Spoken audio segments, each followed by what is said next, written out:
Test 1, 2, 3. Test, test, test.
know the congressman will do the next one, but just say welcome. Thank you. Thank you. You're welcome. That's what I was told to do.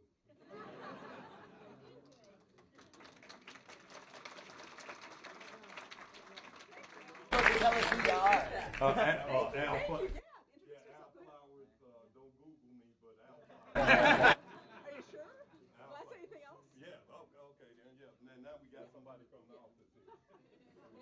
Hey everybody, I'm Jean Heyer. I'm the district director. We have our staff here tonight. Rep Omar's running a little late. We'll start in about 10 minutes. She's on her way, stuck in traffic. The format for tonight is, we do a town hall almost every month. I know many of you have probably been to one before. What will happen is we're going to have some local representatives who represent this area speak to you, and Rep Omar will give an update, and then we take questions from the audience. So if you have any questions, feel free to ask me or look for one of our staff members, and we'll start in about 10 minutes. Thank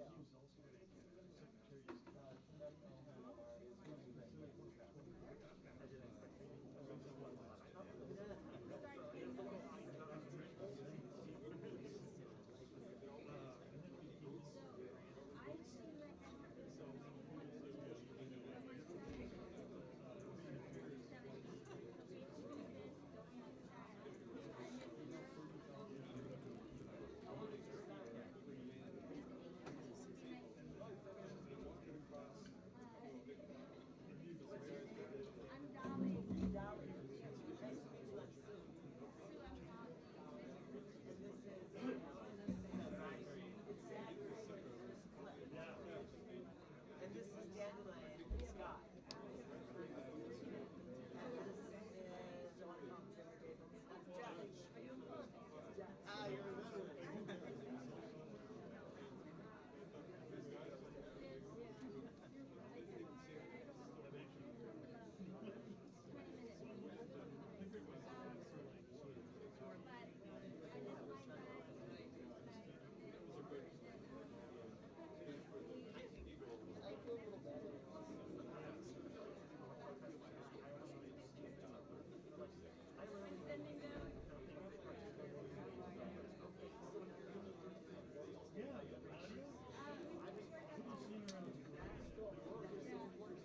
Senator Bobby Joe Champion. He's going to kick us off. First of all, let me start by saying thank you for being here. And even in the absence of our wonderful Congresswoman, we are happy that you are here tonight. I want you to know that I know that we are experiencing some real challenges these days, and I want to acknowledge that. And before I go further in my comments, you also know that we have Councilmember Vital that's here. Can you give her a hand, along with Councilmember Pearl Warren, Hennepin County Commissioner. She's also known as the She's our Hennepin County President. And my wonderful partner in crime, I say, in our Senate District, Representative Abaje. Will you give them a hand, please? Now, notice that I'm sort of taking control for a second, right? Only because they asked me to, so I don't want you to think that I'm just standing up like, who is this guy who's standing up talking to us? I am state senator and president of the Minnesota Senate. I'm Bobby Joe Champion, and you're in our wonderful Senate district, so welcome to the district. And I do want to start by saying, in the absence of Congresswoman Omar, that I want to thank her for inviting me here tonight for an update and talk about what we've been doing. But also, I want to thank her publicly for being such a fearless leader in our 5th Congressional District. Can we give her a hand in her absence?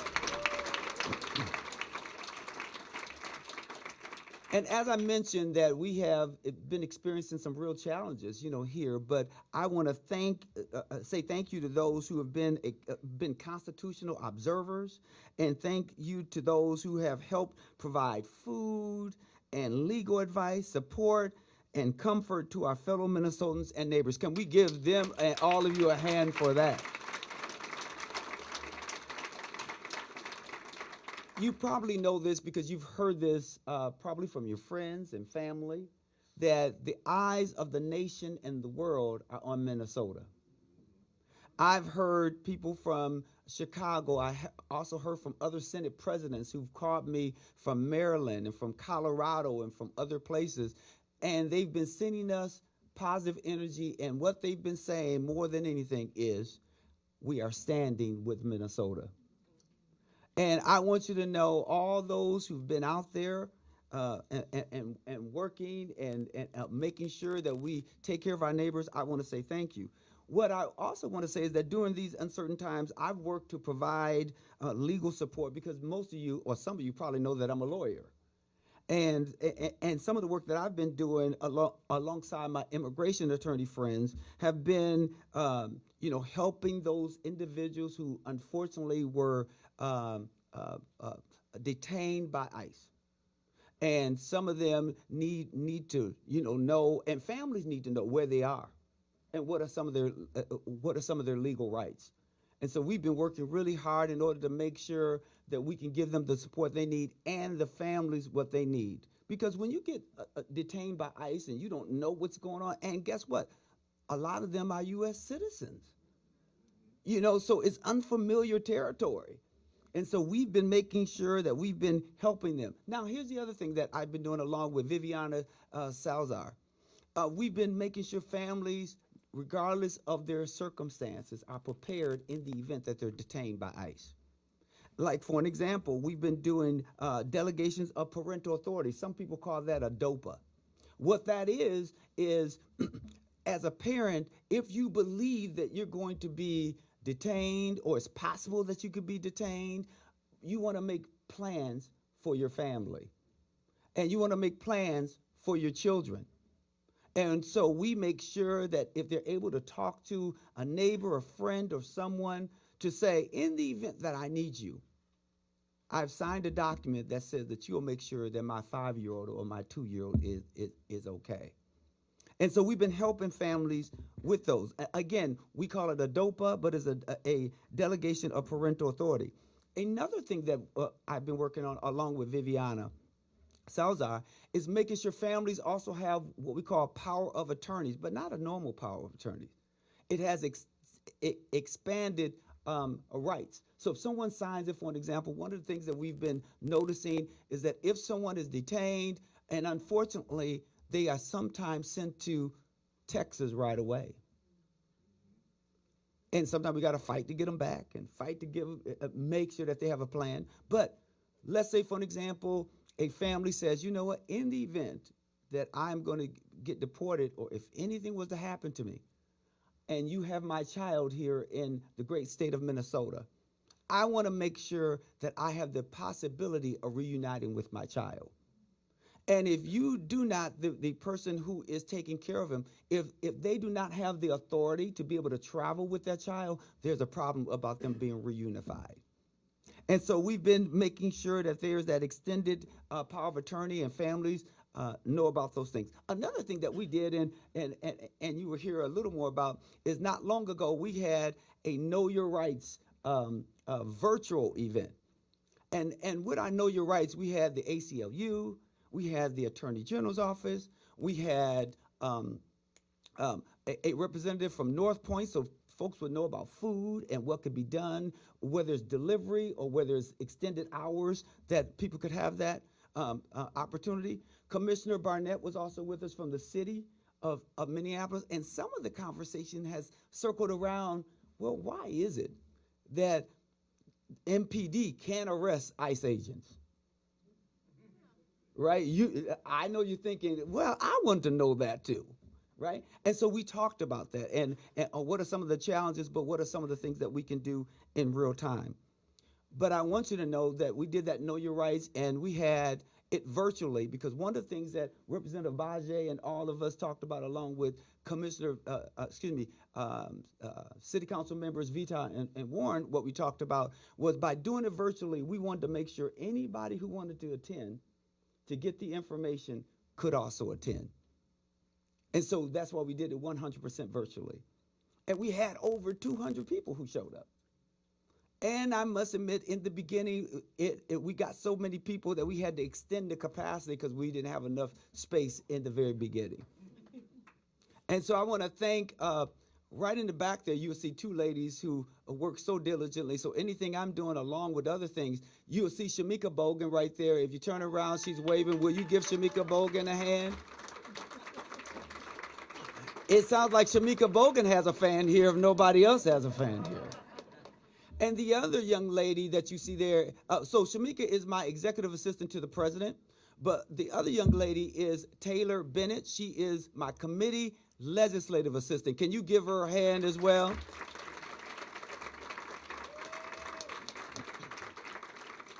So that's going to lead me to here. In anticipation of the upcoming legislative session, people have said, well, what are you going to do? We know what you're doing on the streets. We know that you're working hard with our friends and neighbors.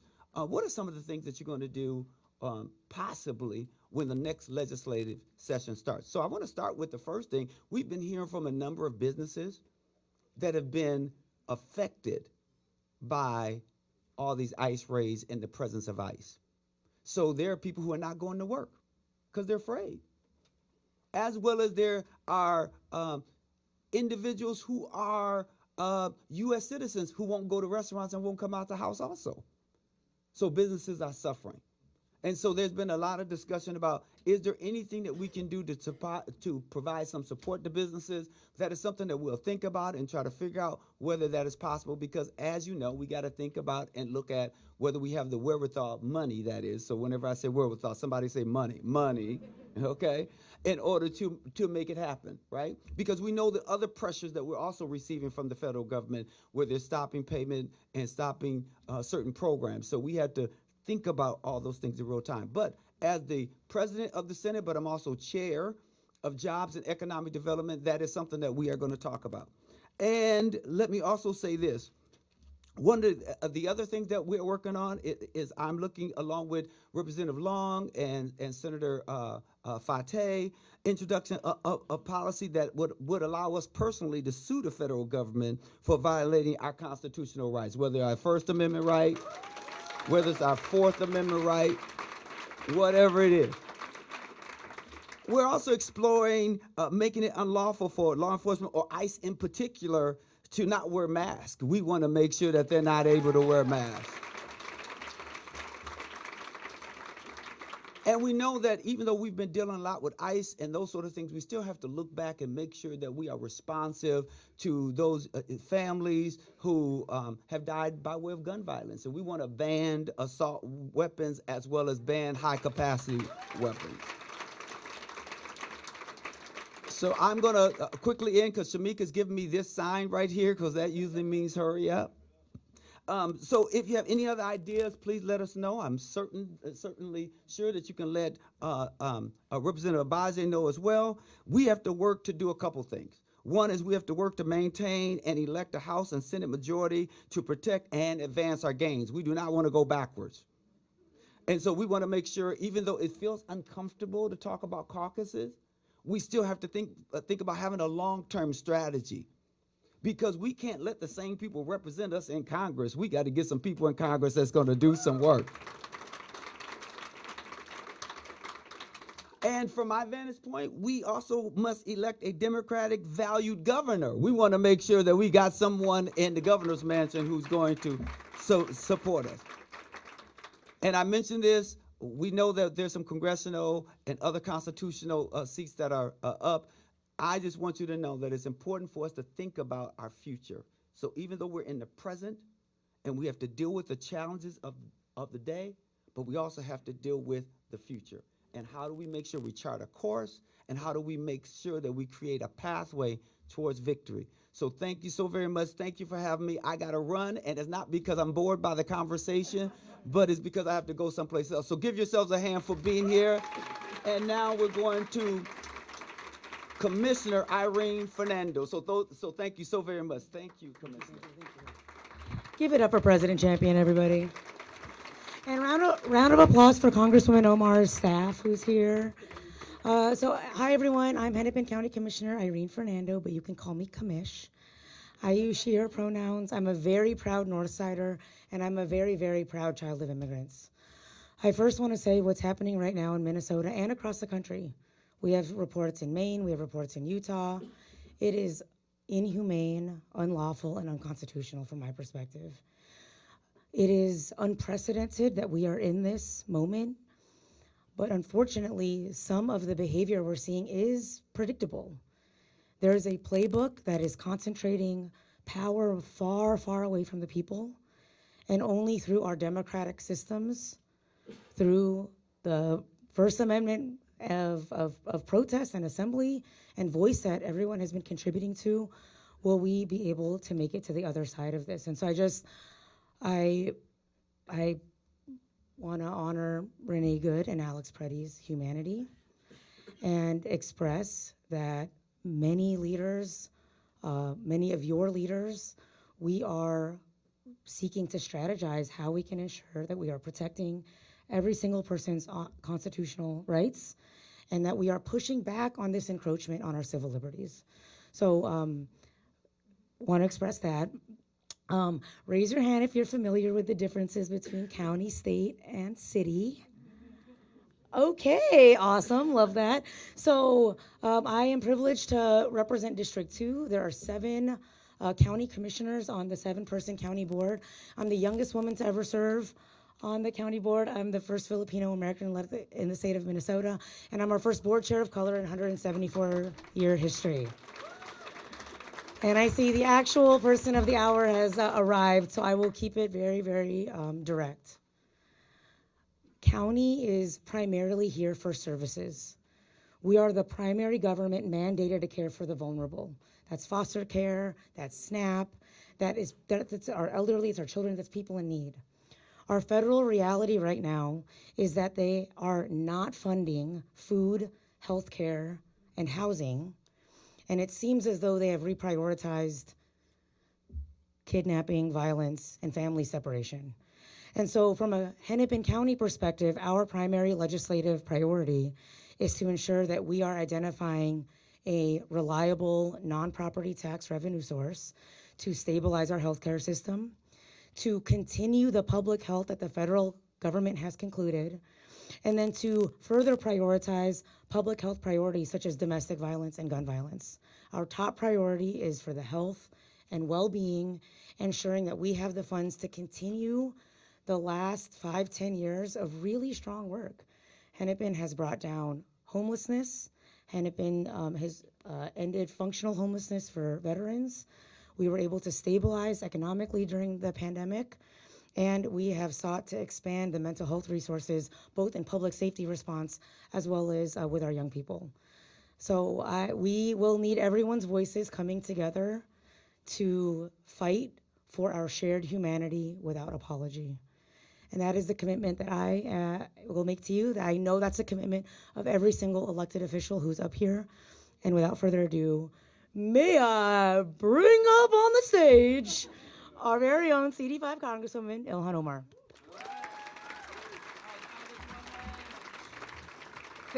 Thank you, Commish, and thank you to our Senate President, Bobby Joe Champion. Now I would like to turn it over to your representative, Representative Esther Abaje.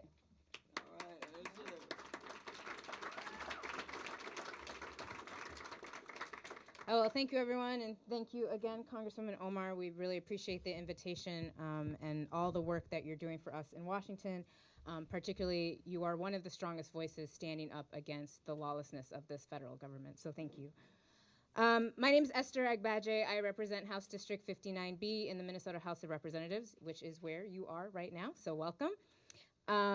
Again, as Senator Champion and the Commissioner said, I do just want to say thank you to all those who are out there on the front lines, putting your body on the line for our constitutional rights. Thank you so much for the work that you're doing. And then for those of you who are doing the mutual aid, the fundraising, the dropping kids off at school, picking them up, helping your neighbors get to and from doctor's appointments, all of that is seen and necessary, and we thank you so much for the work that you're doing. I was asked to talk today mostly about kind of things that we're working on in this time period. So in Minnesota, the legislature isn't in yet. We go back in about 2.5 weeks, but we have still been working really hard with our executive partners in the governor's office to make sure that we are trying to protect people in Minnesota.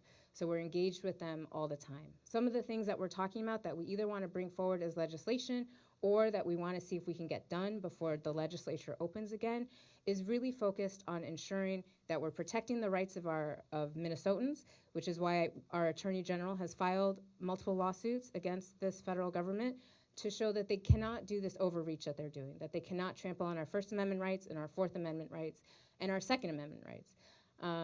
And he's been doing a wonderful job in that space, and I know that there's been some back and forth with which temporary restraining order is going up now, where's the appeal, where's that, but we know that that office is on top of it to make sure that we will win in the end.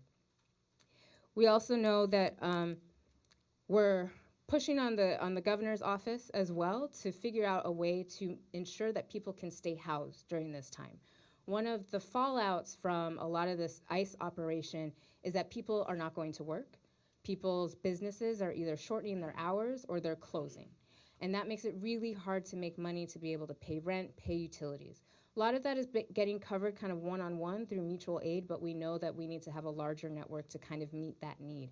So there's a lot of discussion about whether that takes the form of an eviction moratorium, whether that takes the form of extending our eviction notice. Right now we have a 14-day eviction notice in the state of Minnesota. We want to make that a 30-day notice. And also looking at other tools to try to ramp up where we can, pushing rental assistance out more. So those are the types of conversations that we've been having. And of course, we're also having conversations to make sure that ISIS stays out of our hospitals and out of our schools, because those are places where we know that they should not be, and they should not be terrorizing our community there. As we move forward into the session, as much as we're going to work on bills to strengthen Minnesota's laws to push back against ICE, from, as you heard from Senator Champion, making sure that federal agents do not wear masks, making sure that federal agents can be held accountable through a private action to sue. We're also looking at ways to make sure that they don't use chemical irritants in our streets, particularly here on the north side. On the north side, I think 2 Wednesdays ago, we had an ICE operation here that threw a lot of tear gas into our neighborhoods. This is also one of the neighborhoods that has the highest rates of asthma in children in the state of Minnesota. That is detrimental to our health, right? So this is more than just pushing back on ICE, but making sure that we stay and live in a healthy community. And similarly, we're also looking to make sure that there's more investigative authority in our county systems rather than trying to centralize everything, particularly if we want to be sure that we can get that evidence that we need to prosecute ICE agents. So those are some of the things that we hope to see. Outside of the ICE space, we're working to continue to strengthen many of the laws that we passed in the past couple of years. So things from making sure the African American Family Preservation Act still stands, making sure, yes, that helps keep families together. Making sure that the tenants' rights laws that we've passed still stay and are still followed by our court system. And then ensuring that workers' rights are protected. We started a nursing home workforce standards board. We want to try to expand that and also solidify that. So those are some of the things you'll see on. And then two things that are really important to me, making sure that housing actually, particularly single-family homes, stays for people and not corporations.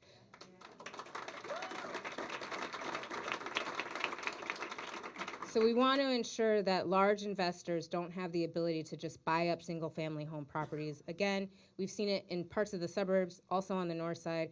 We want to make sure that those homes are available and at a good price for people to be able to buy their first home if that's what they want, or build a family in a home. And then finally, we're looking at ways to strengthen our civil rights laws in Minnesota, because we know the federal government continues to erode all of our civil rights at all levels. We want to ensure that in Minnesota, at least your civil rights will be protected here. So those are some of the things you can expect to see in this legislative session, along with many more issues that we're tackling all the time. So thank you for your time. Thank you for the invitation, and look forward to the rest of the conversation this evening.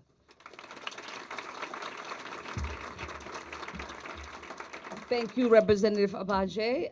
And we will wrap up with the City Council members for North Minneapolis, Latricia Fita and Pearl Warren.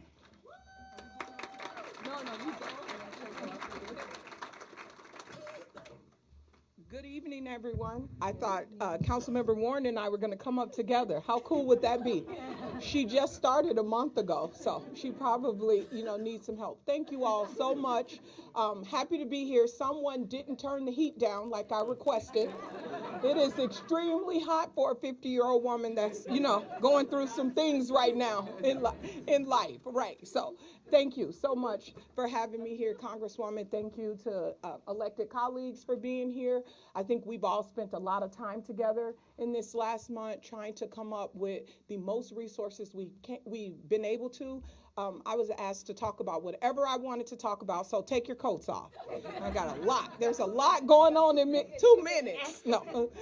So first thing is, I'm sure you all have seen the news. I was in conversations with the mayor yesterday. He had a conversation with the president, and it looks like we're going to get some relief in some of the agents being taken out of Minneapolis. I don't know what that number is. The mayor could not give me a count of what that number was, but he feels good. I felt like we were having a really good conversation and a confident one about some of the agents leaving the state. And so I am going to check in with him. I know that he had a meeting today with the border czar. I was busy with Ward 4 issues. I saw a few Ward 4 residents in here taking care of Ward 4 residents. We're handling things. So I don't know where we are yet, but I will check in, and I'm pretty sure the mayor and all of us will be reporting those things on our social media or whatever channels we have. Lastly, I don't know how many people are Northsiders here. I want to leave with. Okay, there's a lot of us. If you're from the north side, Miss Anita, I hear you. If you're from the north side, we've been dealing with a dumping issue over here. And so one of the things that I wanted to report back that we're working on is Councilmember Warren and I are working on how we help our businesses what we've seen over the years is a lot of first-tier suburbs who don't have the same type of trash removal that we have in Minneapolis typically dump their stuff in North Minneapolis. And we don't like it. We're not a dumping ground for trash in the city of Minneapolis. And so it is something that just came, so the night that Representative Abaje talked about that they were setting off the smoke bombs and stuff in North Minneapolis, the incident we had with the man being shot by ICE, the next morning I woke up, and when I got back to Lindale Avenue, the streets were filled with trash. And the reason why the streets were filled with trash is because the field adjacent to that had been a dumping ground. And so agitators went and dumped all the just strolled. This is a neighborhood. This is where people live. People had already experienced so much trauma the night before. I was lucky that Public Works got out there early and cleaned it up, but it's a serious issue in North Minneapolis. And Councilmember Warren and I are already working on policies to protect us from dumping. It's a huge cost that's associated with that for businesses, especially businesses that already question if they should open up in North Minneapolis. So we're working hard to figure out policy and procedure for relief for the dumping, not only from residents, but also businesses. One morning I got a call, someone said, "Council member, I can't get out of my alley. There are 300 tires in my alley." And I said, what kind of strange prank call is this about 300 tires? So me and my team, Wyatt and Maggie, they're somewhere in the room, they're here. We went to go see 300 tires at the end of an alley. Believe it or not, it's not the only time we've seen this dumping. 40 mattresses we got a call one day from an area that we had just saw cleaned up by the city of Minneapolis. 10 minutes later, 40 mattresses. So I know we got bigger things happening in the world, but we do, as North Minneapolis residents, want our neighborhood safe and clean and welcoming. And so Councilmember Warren and I are working very hard to make sure we get rid of the dumping in North Minneapolis. Thank you.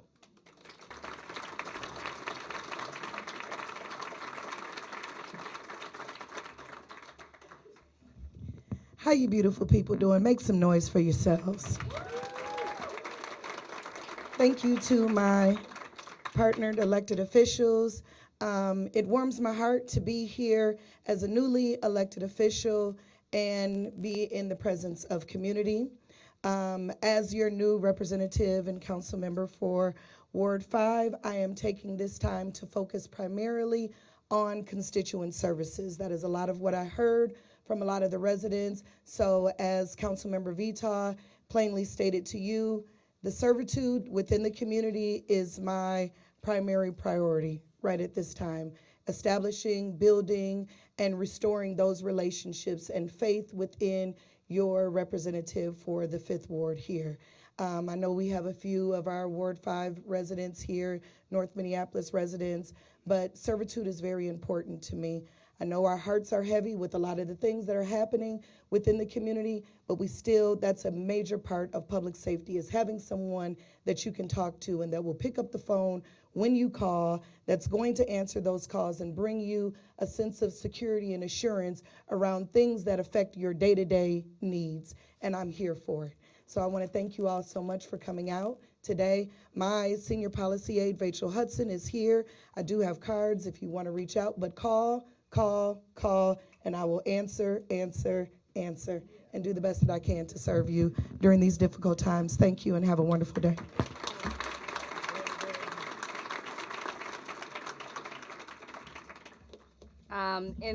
In the 5th, we oftentimes talk about how important it is for us to go govern together, and I am really delighted for the showing from local electeds who represent the constituents that we get to represent on a federal level. I want to start by recognizing the fact that on January 24th, ICE agents murdered another member of our community. Alex Jeremy Preddy was an ICU nurse at the Minneapolis VA. He was an avid outdoorsman, a U.S. citizen. He was an incredibly compassionate person who cared for others countlessly. This is what he appeared to be doing just before being murdered, protecting another observer that was being attacked by ICE agents. Alex's murder by federal agents was not accidental or isolated. We witnessed this during the murder of Renee Good by federal agents. ICE's reckless and lawless actions have taken a mother from 3 children, a partner from a wife, and inflicted unfathomable pain on our community. Similar to Alex and Renee, they were exercising their First Amendment right, an act that this administration has deemed a capital offense. Renee Good should be alive. Alex Preddy should still be alive. Please, let's take a moment of silence for Alex and Renee.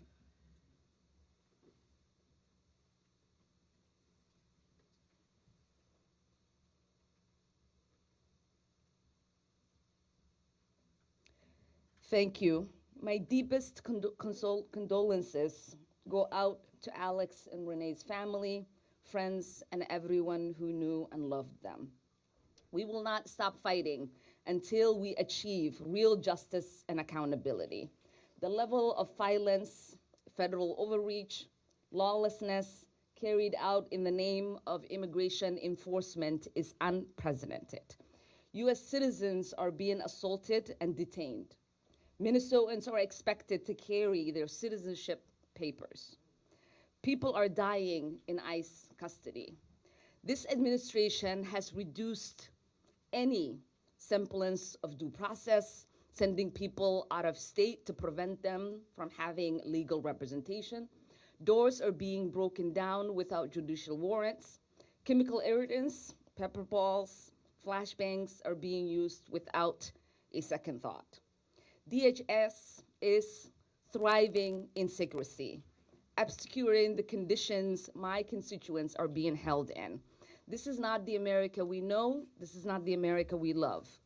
Every Minnesotan has a right to feel safe and welcomed. Earlier this month, I co-led a hearing with Representative Chaya Paul on Trump's deadly assault on Minnesota. We welcomed 27 members of Congress to hear from witnesses on what has been happening on the ground and raise the alarm. Trump and his paramilitary immigration enforcement will not get away with their unlawful attacks on our state. The Constitution is on our side, and we will fight every single day to defend it.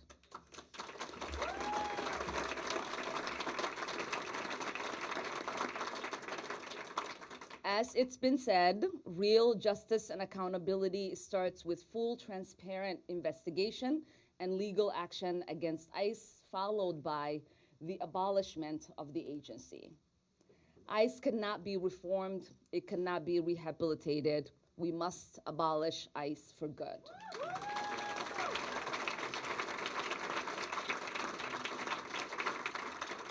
And DHS Secretary Kristi Noem must resign or face impeachment. You must resign.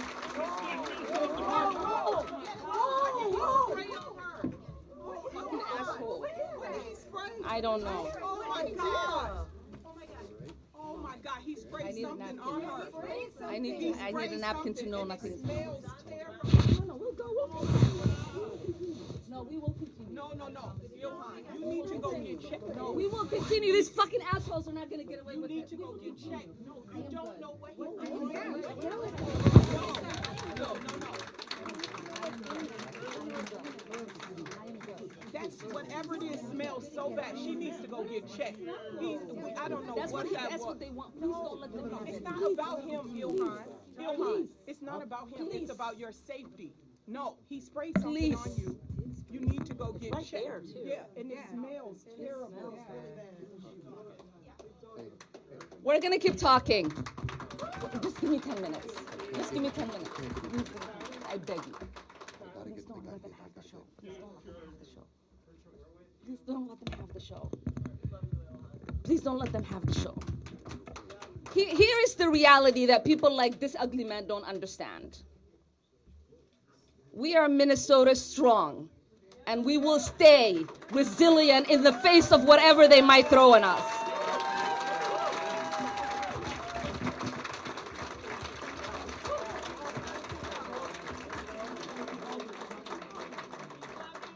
Everybody settle down. I'm going to finish my remarks. It is important for me to continue to lead my Democratic colleagues in demanding her resignation.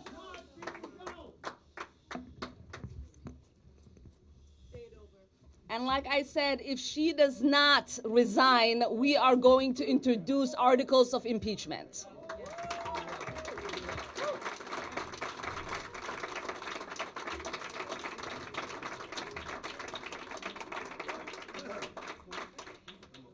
This moment in U.S. history, and particularly in Minnesota, requires all of us to be working together to preserve our democracy. When we say we are going to put our lives on the line for what is our right, we mean that.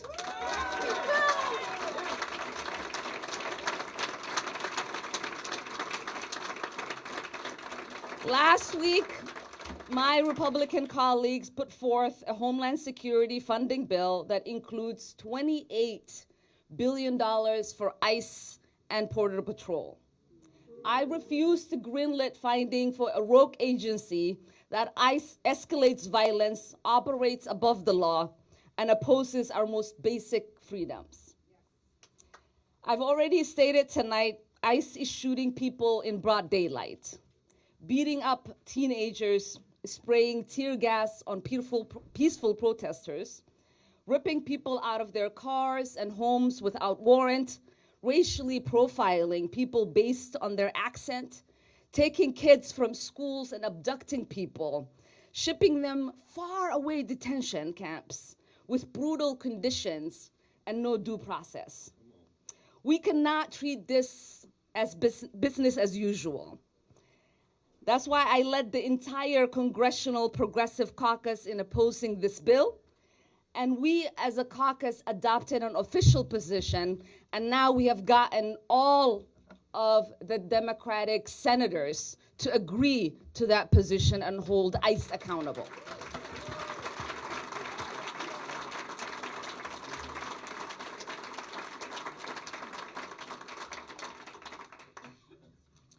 But this president's lawlessness does not stop with ICE and border enforcement.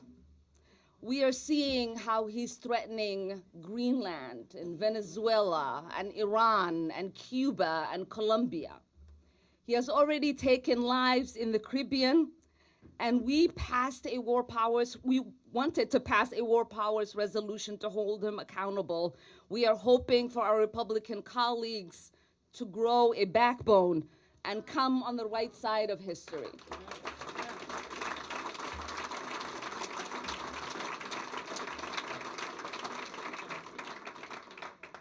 The last DC update I will mention before I take questions from you is that the House took up legislation from Minnesota member Representative Stauber that would open up hundreds of thousands of acres in our beautiful boundary waters to mining development. The boundary waters is the most visited wilderness in the US. It features peaceful, remote areas, one of the world's largest dark sky sanctuaries, and it is home to unique ecosystems, including several endangered species.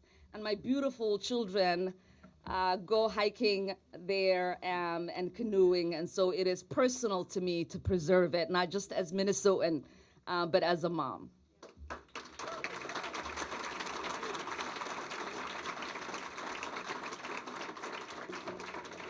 Many of my colleagues here, especially Councilwoman Warren, mentioned the fact that constituent work is the backbone of what we do as your representatives. And it is no different because we are your liaison for the federal government. Our staff can please raise their hand if they're in the room. These people work for you.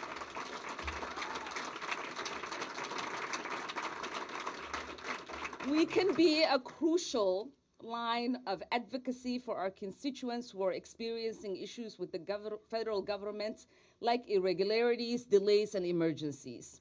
Although it is a difficult environment we are working in right now, our duty remains the same. My district office phone line is monitored from 9 a.m. to 9 p.m. daily.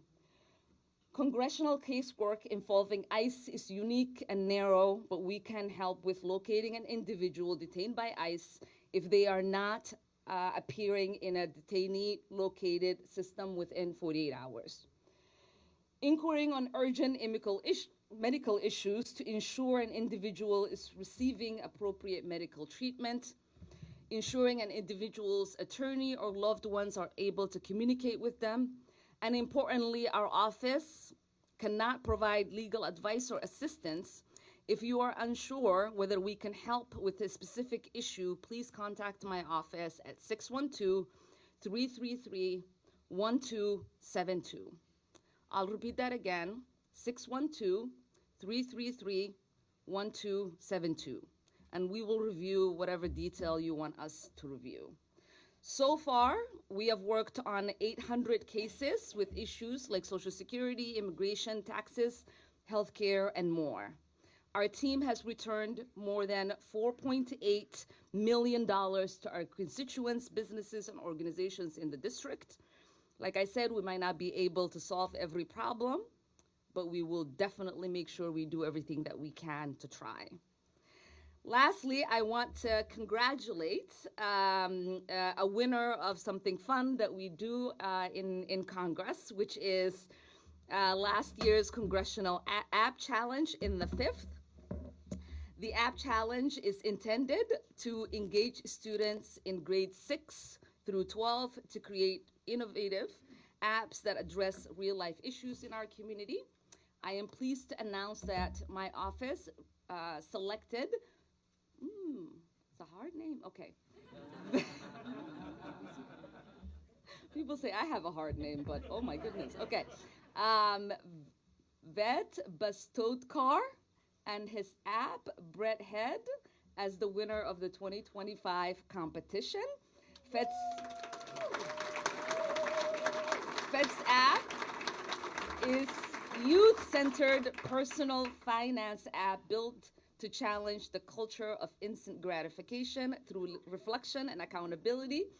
Fed is a sophomore at the Blake School in Minneapolis. He is fascinated by math, economics, participates in DECA, Model United Nations, and is a captain of his fencing team. Please help me in congratulating Fed.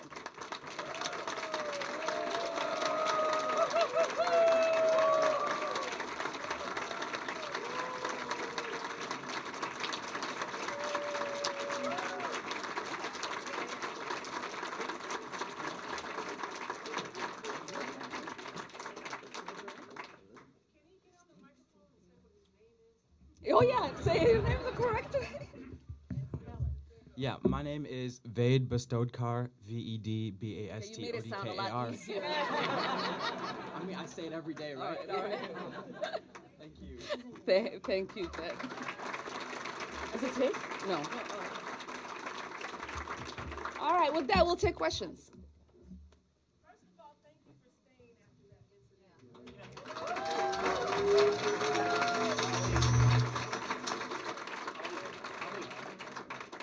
I learned at a young age you don't give in to threats. You look them in the face and you stand strong. They pick the wrong person every day. Where's your mic? Right here. I do not know the level of Congress. Oh, okay, sorry. Yeah, I do touch not the mic. know the level of power Congress has over ICE, but is there anything you as representative could make efforts to try and lead to the arrest of Jonathan Ross and the multiple ICE officers that killed Alex earlier this week? Yeah, I mean, the law enforcement with the Department of Homeland Security, obviously there are investigations, even if the federal government has chosen not to fully comply in having a transparent investigation. I know Keith Ellison's office, our Attorney General. I know that our district attorney, Mary Moriarty, others have already started the investigations. And, you know, as Keith reminds us every single day, murder is not something that has a statute of limitation. And so regardless of what these people think, we're going to make sure that they are held accountable in every way that we can.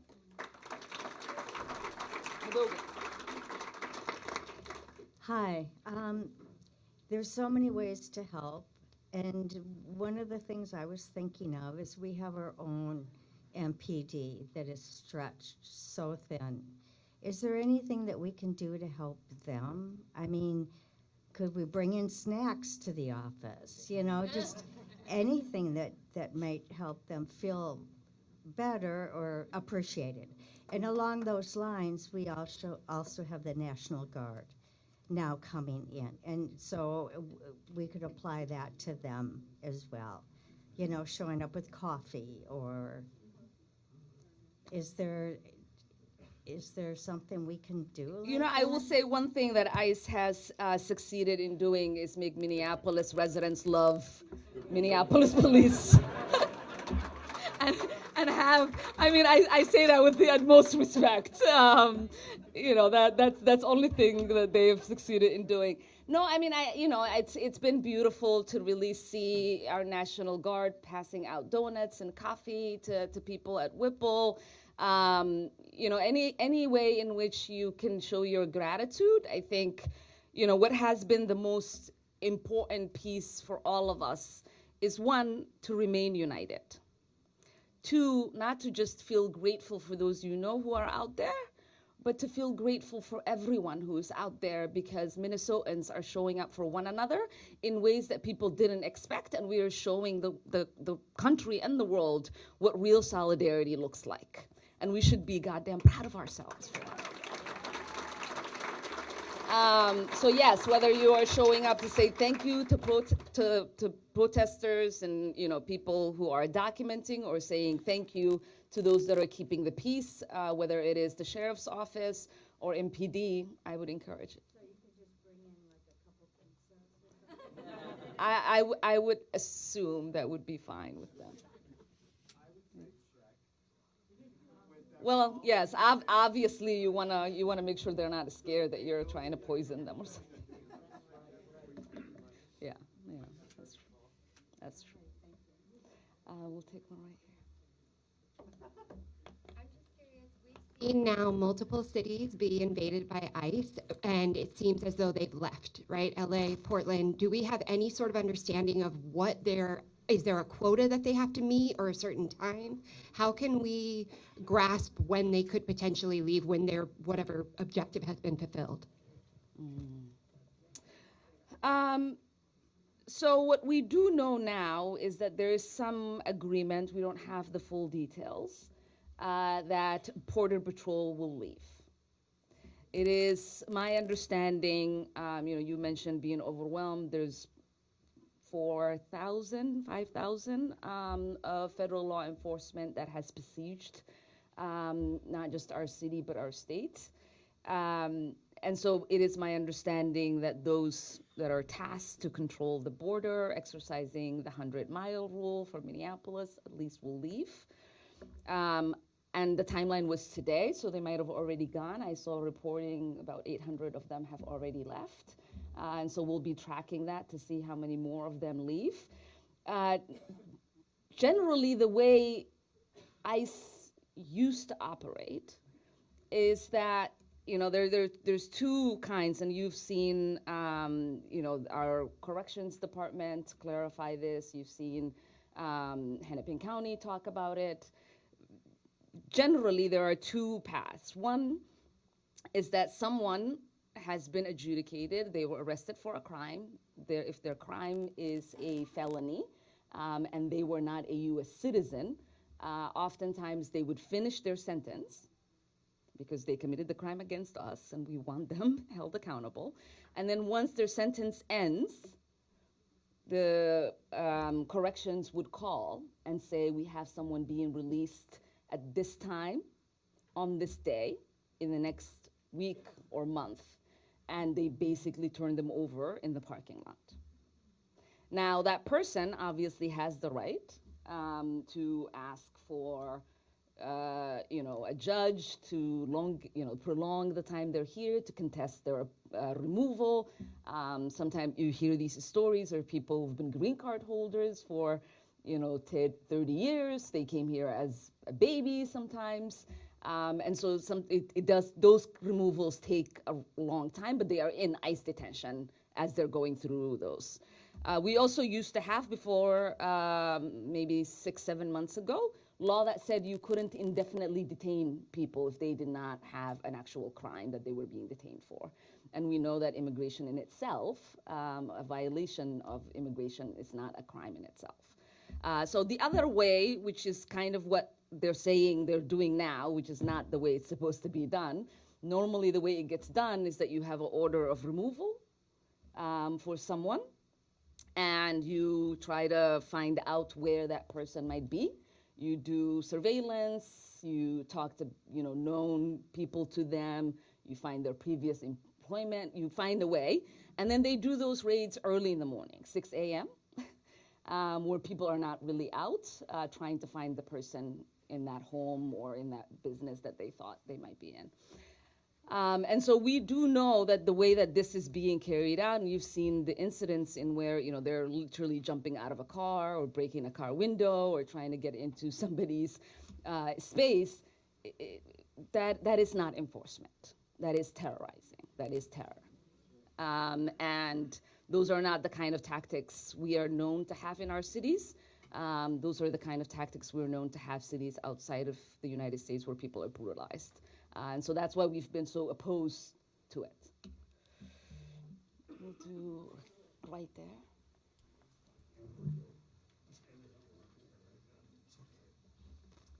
Hi, I just wanted to first say thank you so much for all you're doing for us. I'm just so proud that you're our representative, so thank you.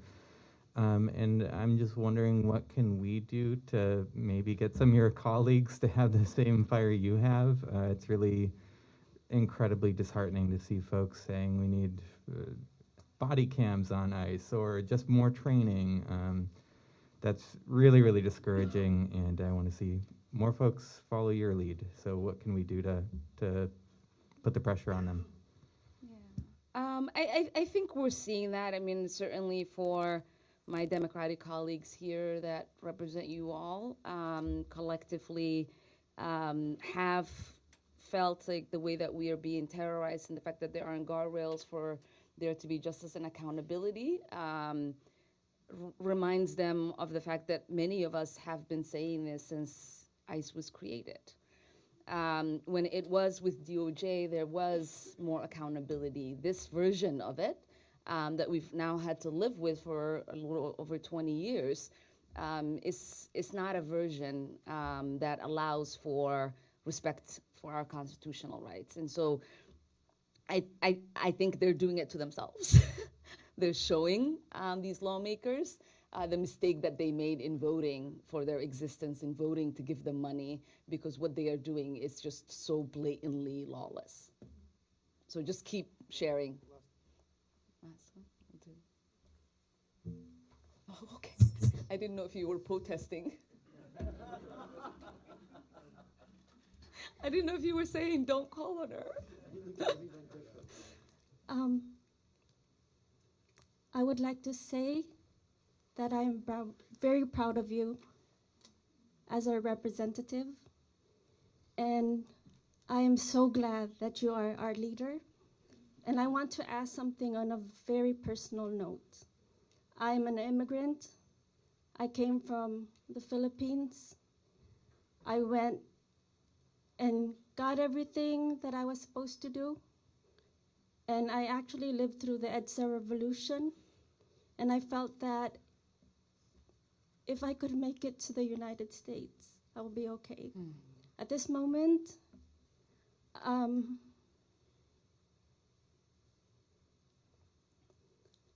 we didn't know how it was going to turn out, but we made a pledge, the Filipinos, that we would be there for each other.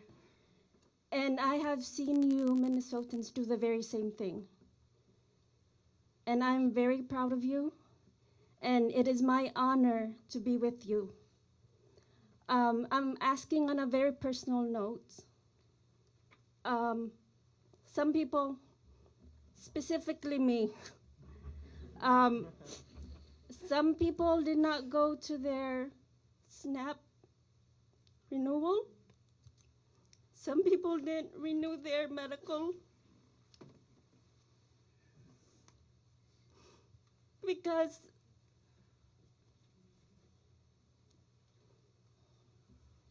I want to be able to go home.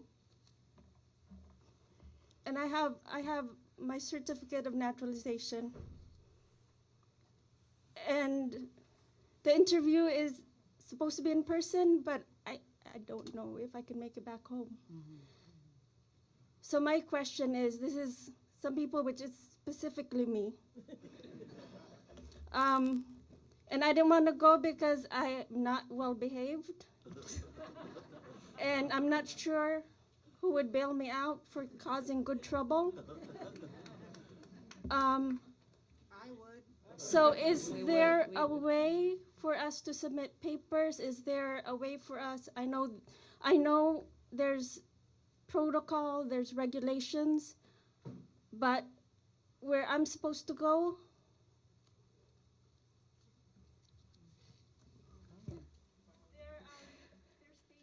Yeah. And I can't outrun them.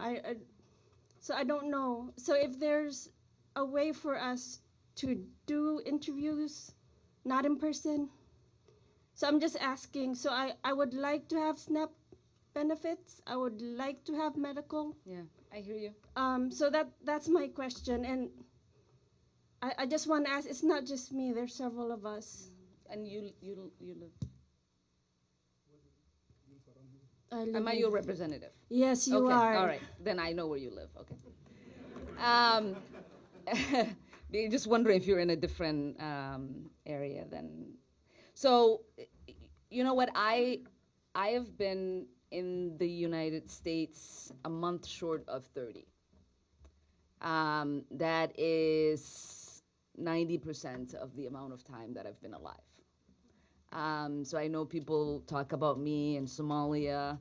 I don't know any home the way I know this home. And so I do feel a strong sentiment towards immigrants that find home in the United States. And I know that even though I'm a congresswoman, you know, even though I'm a citizen, like I carry my passport with me because I don't want to not be able to provide. And I know that in some cases that hasn't been enough. But to answer your question, is that there are mobile vehicles that you can schedule where they will come and do the interview in a place where you're comfortable to be able to take those interviews. And so check in with your caseworker. And let them know how vulnerable you feel. I will also say, you know, again, Minnesotans, we're just amazing. There's so many mutual aid opportunities where people might be able to help you out in other ways as well. You know, people talk a lot about illegal immigration and criminals. But what this enforcement has truly done is frighten actual citizens and documented neighbors. The children that are afraid to go to schools, the mothers and fathers that are afraid to drop them off, you know, the elderly shop owners at Caramel Mall, they're all citizens. But they don't want the trauma of seeing men with heavy machine guns because that is who they escaped to come to the United States. They don't want to go through a checkpoint because that is what they escaped to come to the United States. They don't want a gun drawn on them asking for their identification because that's what they escaped to come to the United States. And so for me, that has been the hardest part to communicate to people because they just don't understand how terrifying it is, one, for just the average person who has never seen this level of weaponization.